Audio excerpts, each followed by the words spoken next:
Welcome to the Connectors podcast, the show that helps you build meaningful connections and transform your life. I'm your host, Quinton Sheriff, and I'm joined by my co-host, Jolyn Showalter. Do you want to reinvent yourself and grow your mindset? Do you want to make valuable connections and community and take your life and work to the next level? Then this podcast is for you. All right. Hi, how's everyone doing? Great. How are you, Quentin? I'm awesome. Even better because I'm introducing Pete Bombaci on today's show. How are you doing, Pete? I'm good, Quentin. When you said, how's everyone doing? I wasn't sure if you're talking to us or the audience or... Well, I'm thrilled to be here with you guys. Thank you. Thank you for taking the time. Yeah, absolutely. We know that you are super busy. I'm going to dive right in and introduce Pete. Pete Bombaci is a visionary business and social change leader who believes that by doing the right thing every day, exceptional results are created. His engaging leadership style comes from enthusiasm and a genuine desire to help others, as well as the belief that building a great culture encourages collaboration, great execution, and ultimately bottom line results. In 2016, Pete launched the GenWell Project, a human connection movement, which has recently become more relevant than ever. And the mission of the GenWell Project is to make the world a happier and healthier place by educating, empowering, and catalyzing people around the importance of proactive face-to-face social connection. It's an activity that we can all take for our health, for our happiness, for our longevity, and for the betterment of our communities and society. So yeah, welcome Pete. And I love this t-shirt you're wearing today, Human Connection Catalyst. Did you give yourself that title?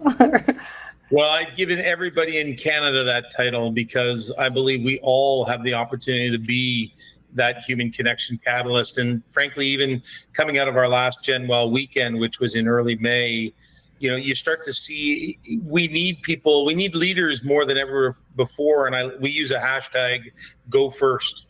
Because oftentimes right now, it just takes one person to send out that invite, whether it's for a coffee with a neighbor, getting some old friends together, colleagues together, classmates together. It just takes one person. And when we all understand how important it is to our own well-being and to others, we just need to give people a little push and say, hey, you too can be a human connection catalyst. Mm-hmm. I love that Go First. Because I think sometimes we get in our heads about reaching out to people, you know. So I noticed even since the pandemic, I've had a lot more people starting WhatsApp groups and groups on Messenger and and now I have like a few different groups and people reach out and say, hey, we're going for drinks Friday, or we're going for a walk, or we're going for dinner. And it's been great since people have started to do that more. I didn't have that, I felt like, before the pandemic. Yeah, for sure. And the research validates all this, which is whether it's talking to strangers, whether it's the value of the impact of a text when we send it to somebody, we all underestimate the impact that we have on other people by reaching out. And this is part of the science that we're trying to empower people with, because when you know the facts, when you know that over 90% of the time when you talk to strangers, it ends up in a positive experience. When you know that a simple text to somebody can have a massive impact on their day, their week, their life, you know, when we all realize just how important human connection is, I believe, you know, as my hat says, and I'm a Ted Lasso fan, it is all about believing. I believe we can make the world a happier and healthier place, one face-to-face conversation at a time. Mm-hmm. Oh my God. That just makes me think of the GenWell weekend, which was like just a few weekends ago. And I wrote in because on your website, you have this form that you can say how you were connecting. And I said, Joe and I are recording an episode on that day. And both Joe and I were happier that we'd just written this little thing in and that we'd acknowledged it. So totally just exactly. Acknowledging it and taking that little action. Yeah, it's such a great comment, Quentin, because at the end of the day, what we say to people, look, even if you are getting connected, if you are already planning on seeing people, by registering it, you become part of the research because we do a survey afterwards to see what the impact is so that people understand how powerful human connection is to their happiness, their health, their longevity, their well-being, all the things we talk about all the time. But even if you were getting together and we make it more intentional so that people actually talk about it. And hey, did you know that, I know we're getting together did you know about human connection? Do you know about this thing called the GenWell Project? Hey, they're trying to build a movement here because social health is a little bit different than mental health or physical health. It's not something you can do by yourself. It requires, and Dr. Vivek Murthy out of the US, the Surgeon General, who just passed the social health framework, one of the big messages he has in there is that it takes two people.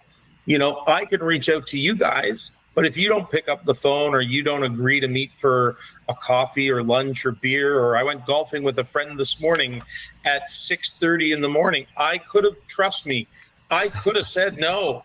You could have slept in. The opportunity to walk around the golf course for 2 hours, both from a physical standpoint, but for me, the social connection with a good friend who I hadn't seen in a while face to face, it was invaluable. Mm-hmm. Absolutely. Yeah. And speaking about Dr. Vivek Murthy, I was just reading an article today in Forbes magazine, and May was Mental Health Month. And he talks about that loneliness is an epidemic, and he wrote like an 85-page advisory declaring loneliness as a new public health epidemic in the US. Can we talk a little bit about that and how you feel we can sort of try to combat that, and what are some things that we can do to not feel lonely, and we've talked about some of them, reaching out to other people, talking to strangers, text, joining a WhatsApp group. Mm-hmm. Yeah. Here's what I'll say. And, this is the essence of why GenWell Project exists. The campaign to end loneliness in the United Kingdom started about 10 years ago. And their focus at that time was really on seniors. And it was really about supporting people that were in crisis. It was about saying this percentage of the population is lonely and isolated. We need to help pull them out. Over the course of the last 10 years, there's been more research done on the importance of social connection, but more importantly, on the devastating impact of loneliness. In 2016, when we launched the GenWell Project, we didn't launch a loneliness movement. We launched a human connection movement, or we didn't launch a loneliness campaign. We launched a human connection movement, and we did that on purpose. Because we didn't want to focus on the problem anymore. We wanted to focus on the solution. Mm-hmm. We also recognize that loneliness is not just something that seniors experience. And there's also so much education, because many people think that loneliness is about the older person who is locked up in a home, maybe in a residence where they don't get to see people. Maybe they've lost their loved ones, their partner. Maybe, they've moved recently into a retirement home, and all the people that they're really connected with are no longer around them each and every day. Well, those people are lonely, there's no question, or at risk of being lonely. But the reality is we are all at risk, from young people due to digital distraction to people middle-aged because we work too much, because we go through things like divorce, job loss, illness, financial pressure, kid problems. So what we recognized when we launched the GenWell Project is everybody is at risk, and maybe more importantly, that everyone is part of the solution. Because mm-hmm. at the end of the day, we've educated people on exercise for 50 years, eating well for 80. We know not to smoke, not to drink too much. We should drink 8 glasses of water, 8 hours of sleep. But we've never educated people on just how important human connection is for our happiness, our health, our longevity, and the betterment of society. And I throw that last part in there.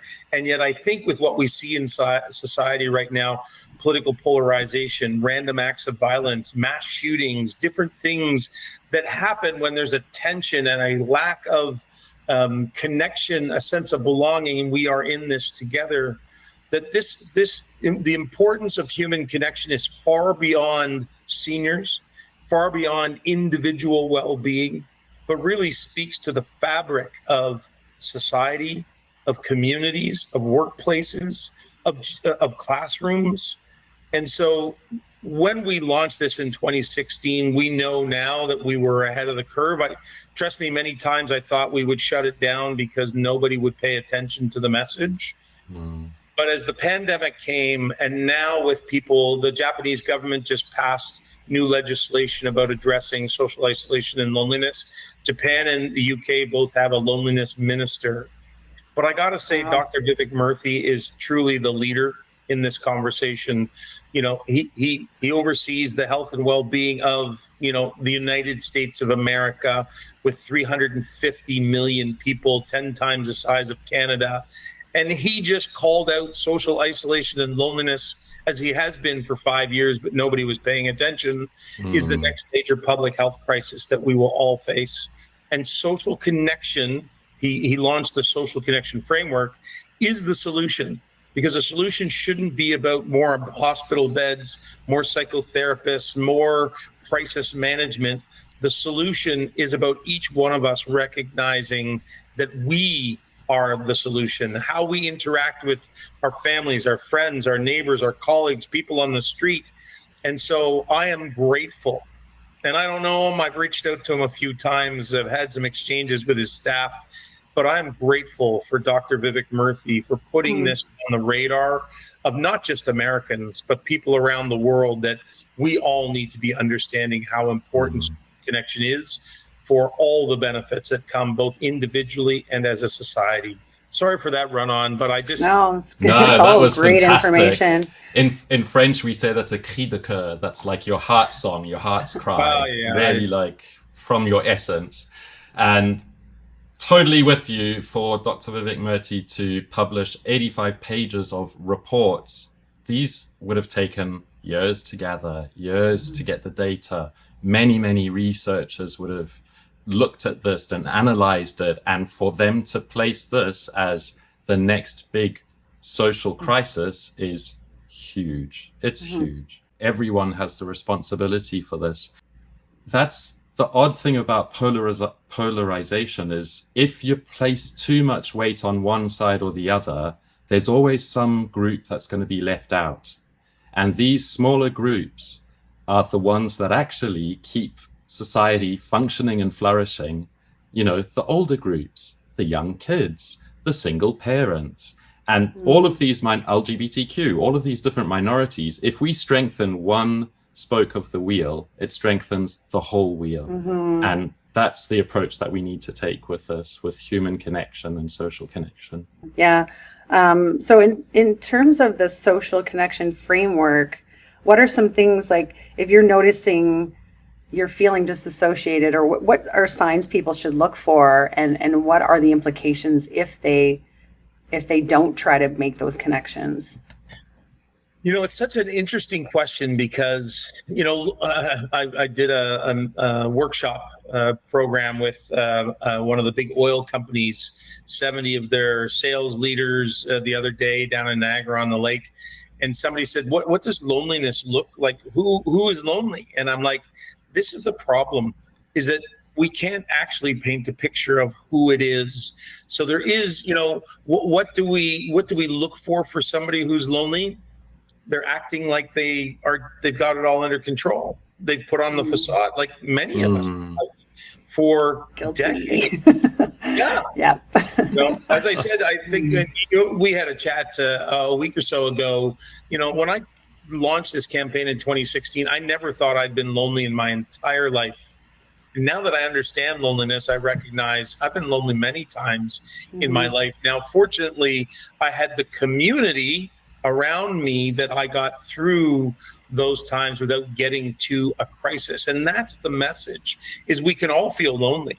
The key is to understand it, understand the feeling, understand what it is, so that we can take the action of saying, hey, it could be the simple, and maybe this is part of the answer, which is, hey, it might be going out to the local coffee shop and just being around and seeing some of your neighbors. It might be talking to a neighbor.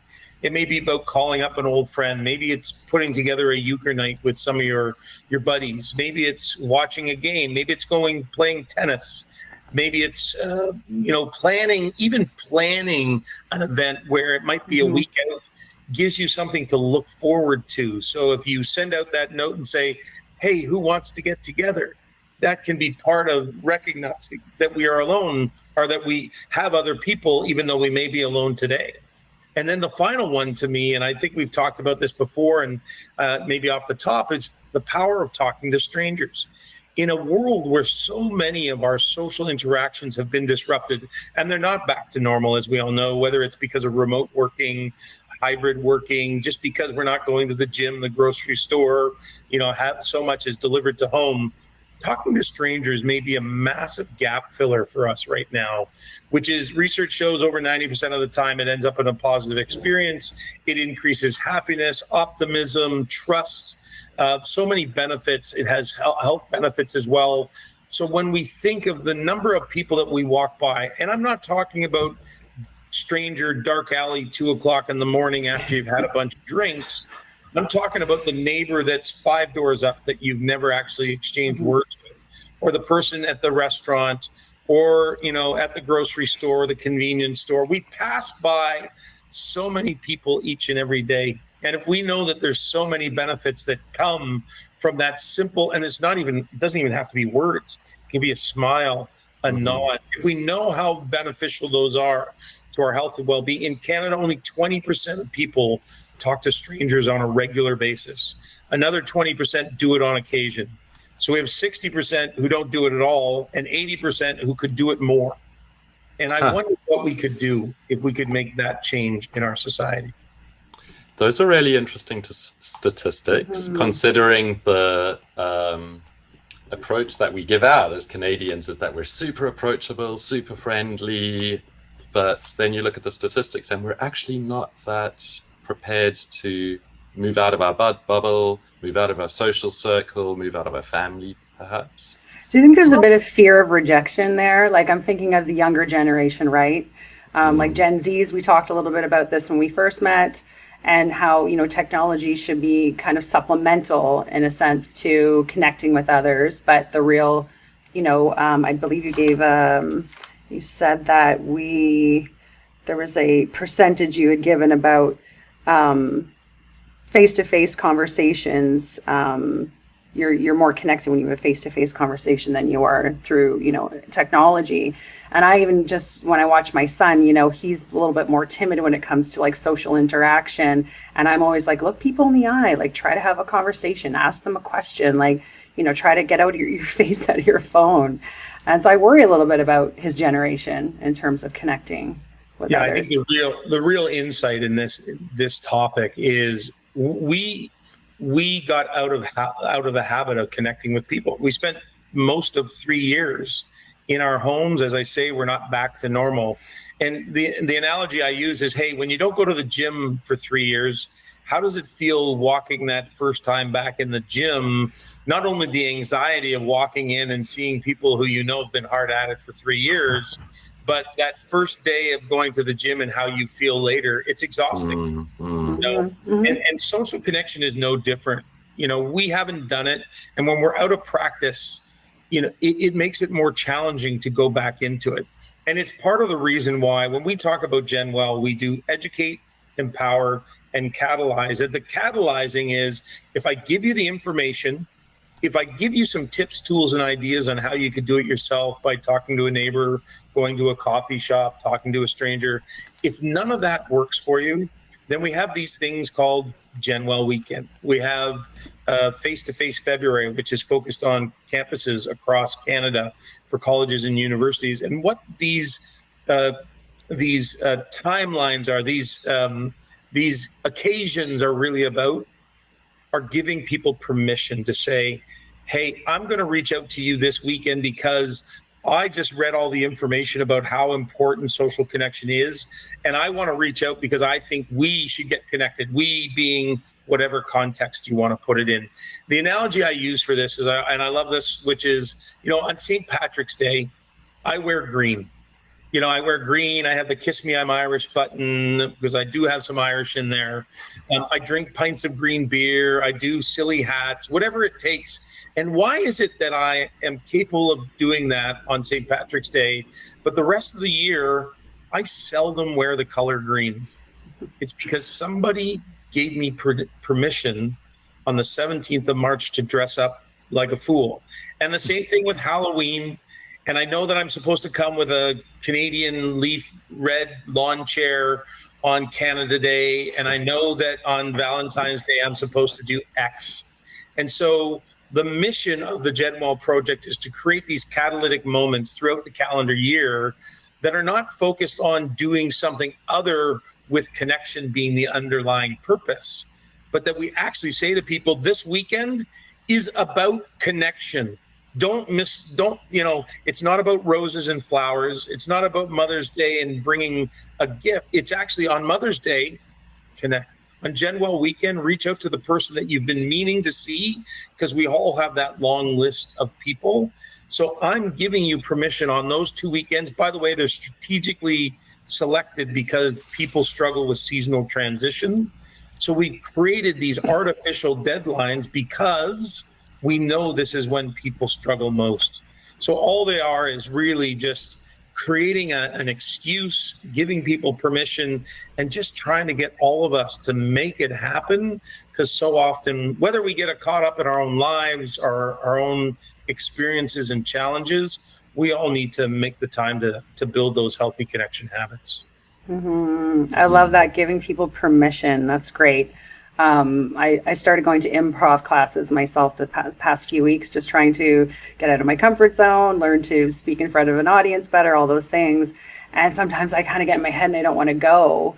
And then I get there and I'm so energized once I'm there. And it's just, you need to kind of train your brain and remember, like, I remember how good I felt last time when I did this. Don't talk yourself out of it, you know? Mm. Yeah. And when you come out of that class, do you feel like you could talk to anybody?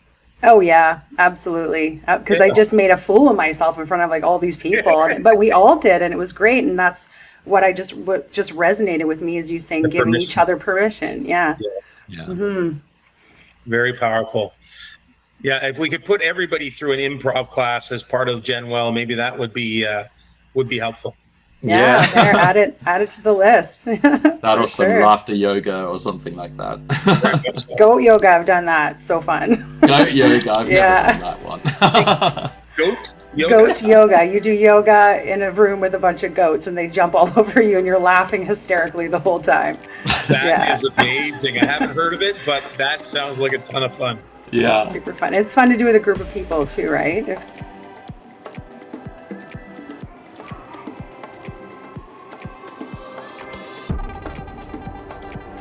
I read something yesterday just about, it was about people being upgraded on airlines, and that over 50% of people would refuse an upgrade if they weren't able to sit with their loved one or the person they were traveling with.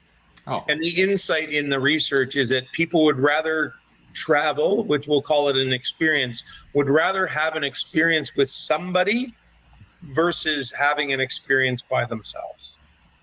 And I think, again, it's such all this information that's coming at us right now about connection.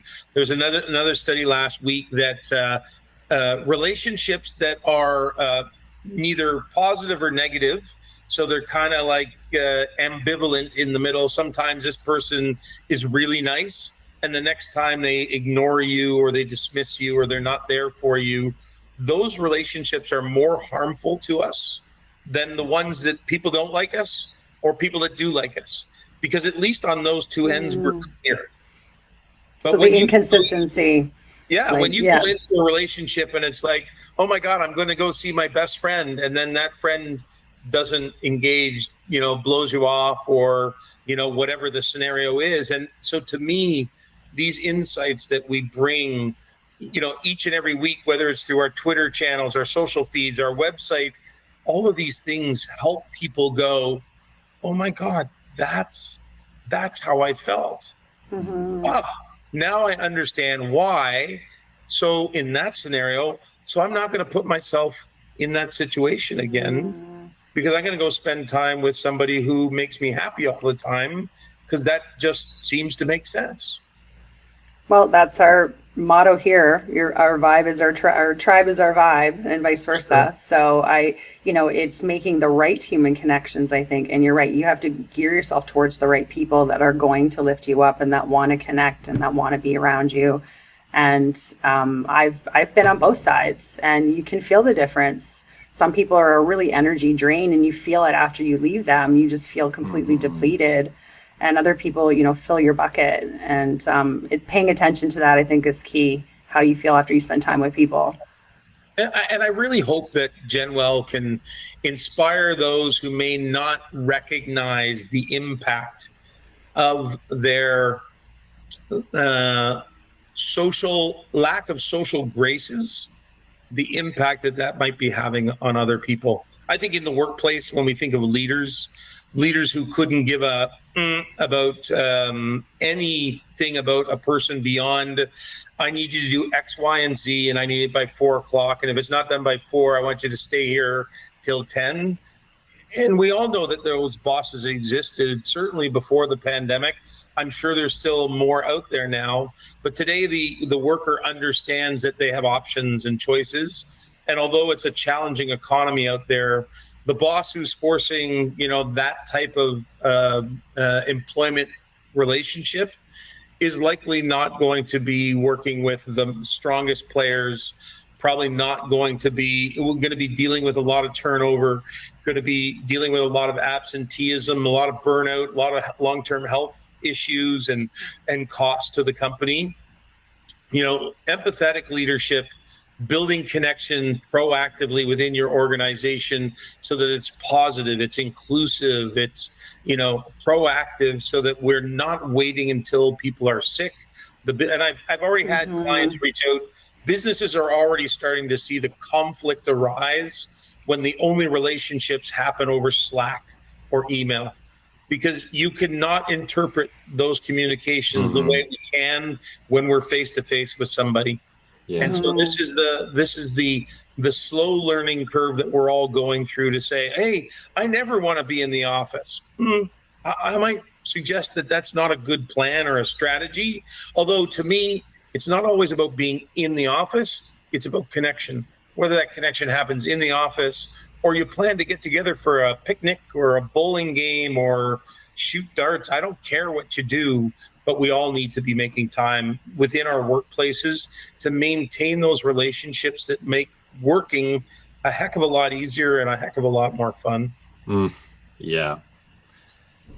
You spend so much time in the office. In the office with your colleagues that you gotta make it a positive atmosphere. You gotta get something out of it. In the same way that, we're talking about people being a drain, and your boss may or may not be, your manager may or may not be, but also just the workplace can also be a drain, or it can be a battery that, gives energy to you, depending on how you're working with it, your attitude towards it.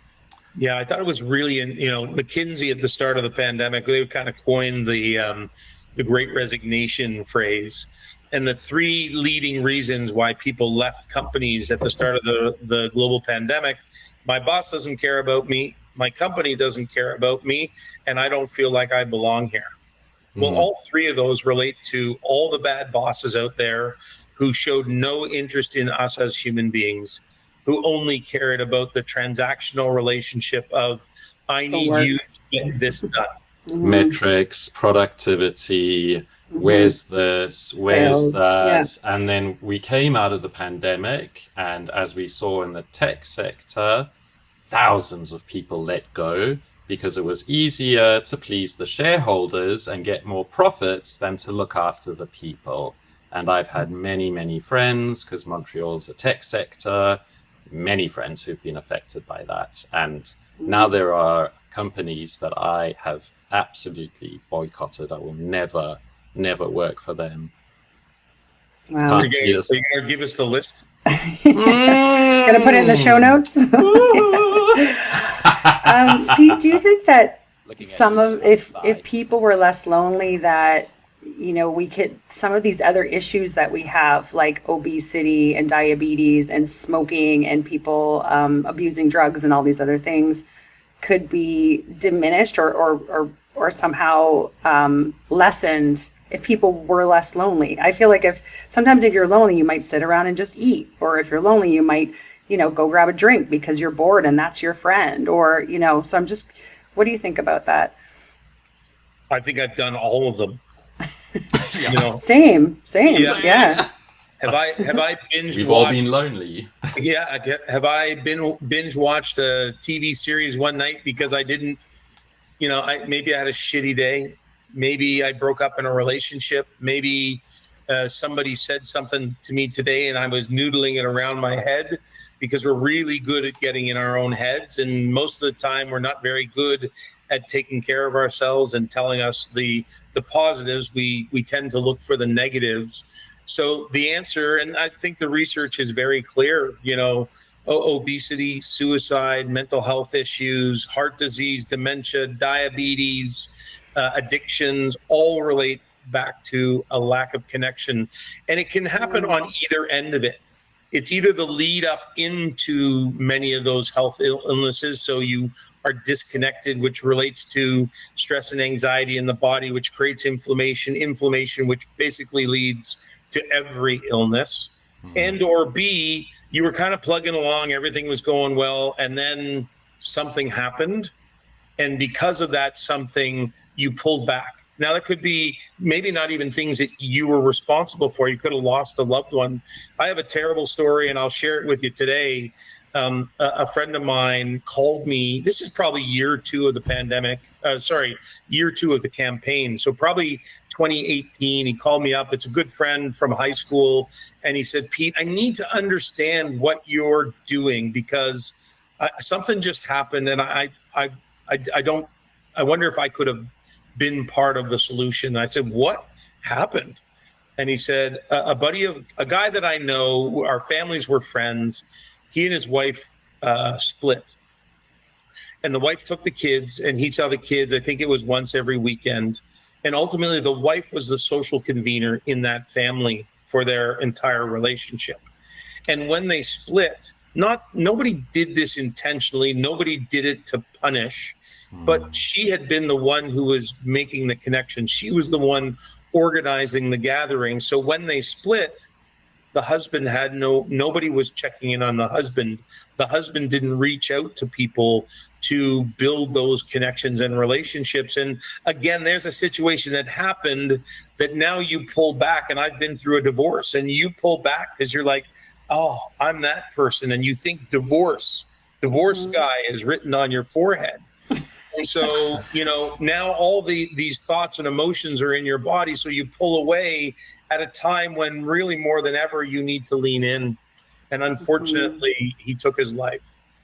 And my buddy said to me, what could I have done differently? And, to the earlier conversation about go first, you could have reached out. If we all were more conscious of what it might be like for those who haven't been through a divorce, who haven't lost a job, who haven't faced any type of financial insecurity or anything, if we could all put ourselves in those shoes, and that's what we try to do with GenWell, sharing these stories through different lenses so people can go, oh my gosh, I never would have thought what that might feel like. So that the next time you hear of a friend going through a divorce or losing a job or being marginalized for whatever reason, whether it's, the way they look, the sound, they might have a disability, that when we understand how people feel, then we can actually empathize and think of how can I be part of the solution instead of waiting until there's a catastrophic incident and going, oh, I wish I had of whatever. Yeah, I too have been through divorce, and I don't know if you experienced this at all yourself, but I found, people took sides. And one thing I really learned out of that experience was to listen to someone else's side, listen to another perspective, because you just don't know, right? You hear one story and people want you to kind of follow that story, depending on who they are or depending on who your friends are. But it can be extremely lonely if that's the case, and you end up sort of with, nobody reaching out to you, like you said. And I remember feeling that way myself. So yeah, luckily I came out the other side and I made some new friends and have some great relationships at this stage of life now because of it, actually. So a beautiful thing. That is part of the education. It doesn't matter what side you are on. We're all here to live. We should all be able to, even when we make mistakes, none of us is perfect, so stuff happens. We do things, we do things for different reasons, but it doesn't make you a bad person. It makes mistakes happen. And so we all need to move forward, because life is long. Life is challenged. We have lots of ups and downs. And when we have people in our corners, that's when it helps us cope. It helps us find solutions, and it helps us build resilience. And being alone sucks. And so anything we can do to help build more connections for people, whether it's with the barista, the postman, your neighbor, your friend, your family member, whoever, that's what we're here to do.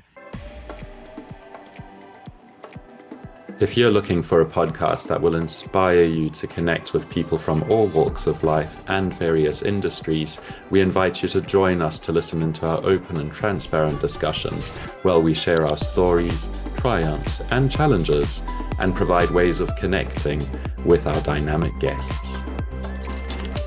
Can you talk to us a little bit about Loneliness Week and what's going on there? Yeah, Loneliness Week is coming up June 12th to 18th, and it's a week that was actually created by the Marmalade Trust out of the UK. And so I sit on a global board called the Global Initiative for Loneliness and Connection, of which I think we now have 22 countries around the world that all have a representative on that board. This campaign was brought to us, and for me and for many of the people on the board, it was a no-brainer. We need a week at least. Again, I'm pretty anti all days, weeks and things, but at least it does something to raise the collective consciousness around issues, especially ones that most people have never heard about before. So during the week of the 12th to the 18th, it really is about creating conversations around loneliness in the workplace, with your neighbor, with your friends, with your family. Hey, do you know what it's about? Do you know what it feels like? And I think in that definition, we all understand the social isolation. We got that one. What I think most people struggle with is the understanding is that you can be alone in a crowd because you think differently, act differently, sound differently, all the ways. And that can happen on your street. That can happen in the workplace. That can happen in your family. That can happen with your friends. I was at an event with a bunch of buddies, and somebody said that they were a Trump fan. And all of a sudden there was a big attack. I had that person over recently and just said, dude, I don't care who you like. At the end of the day, I've known you a long time, and so happy to have you back. And we still had a chat about it. And it was a chat within the context of, I like you as a human being, no matter who you vote for. And I think if more of us could get to that place, I think we'd live in a better society and not have as much political polarization. Mm-hmm. So over the course of the week, if we get people to talk about what it might be like to be lonely, look at the GenWell Project website, find out some more of the articles. We're loading up an entire hub of information this week, which will segment loneliness through all the lenses that we've talked about today. So it could be loneliness through the lens of job loss, divorce, illness, age and life. So young people, old people.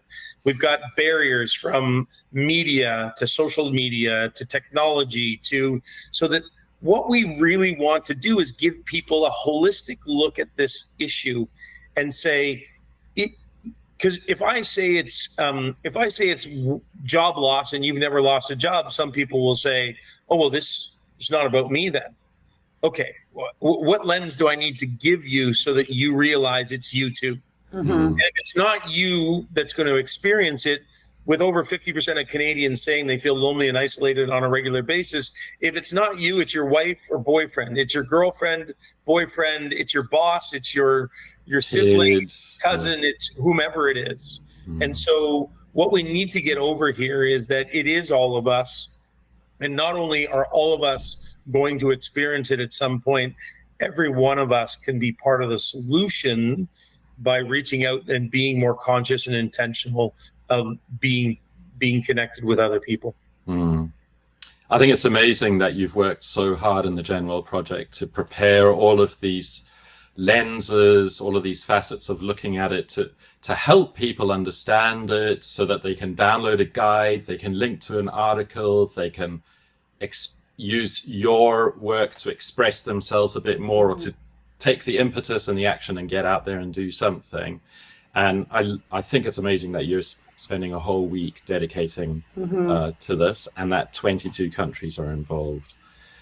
Yeah, awesome. thank you. And this has been 7 years of collecting information and data. As we talked about earlier with Vivek Murthy, that's just amazing to have somebody now validate all the things. July is the next round of the Canadian Social Connection survey. So stay tuned on all GenWell channels for your opportunity to complete that survey and be part of helping us understand how the heck are Canadians doing in this post-pandemic era. Because the more information we can gather, the easier it is for us to really provide solutions that are helpful to people, including the Canadian Social Connection guidelines that should be coming out in 2025, which will then make it really apparent to people as how important social connection is for their health and well-being.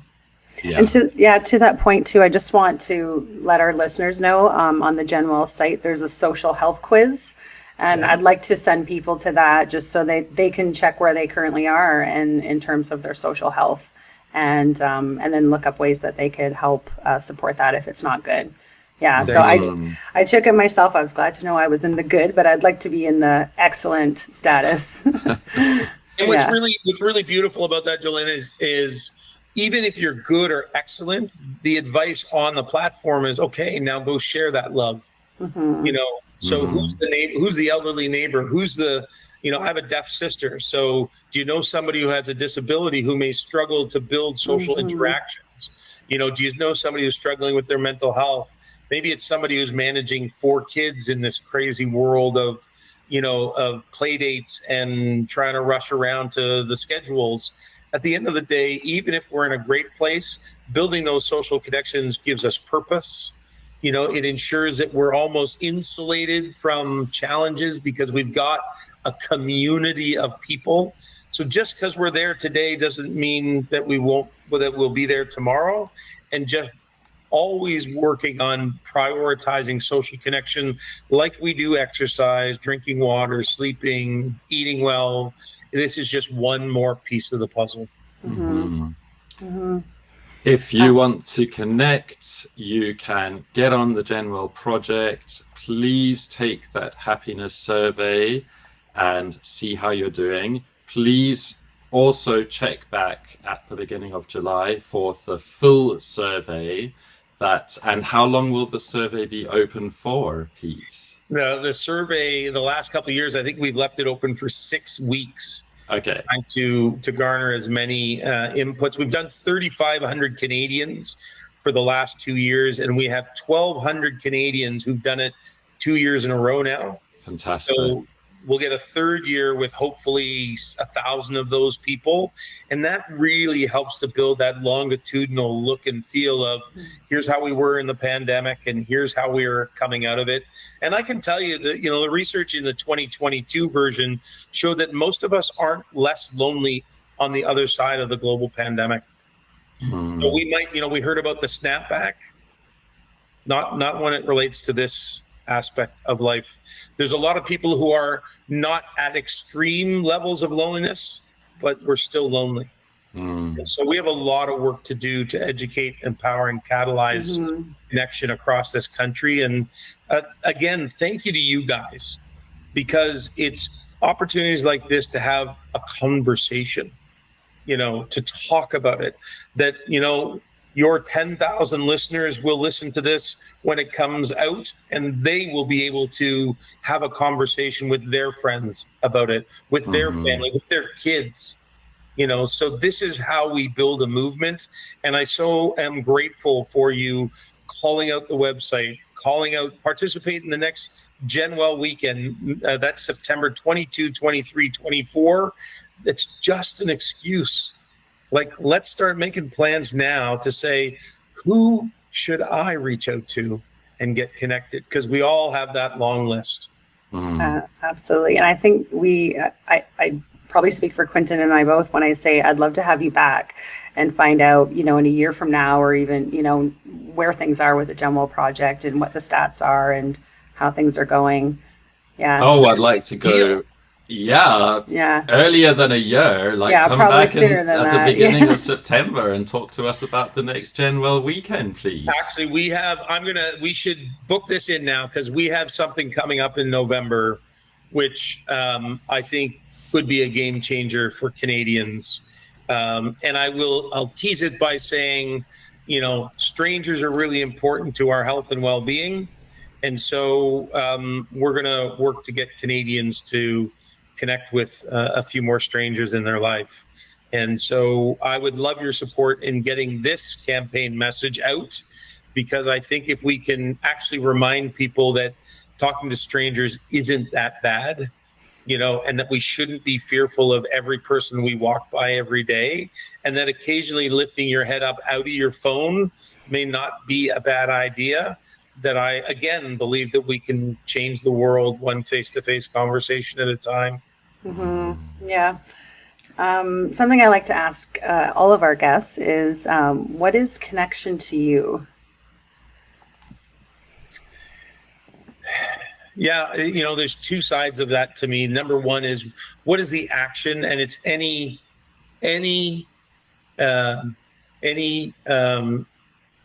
gesture, word, any acknowledgement of my existence or me doing that for somebody else. As I said earlier, whether it's a smile, a nod, it could be a long conversation, but we can all, it happened to me the other day. Somebody walked by me and I wouldn't call it a nod. I wouldn't call it a smile. He just was like, and I was like, hey, how are you? And and you know what it is? He was a runner.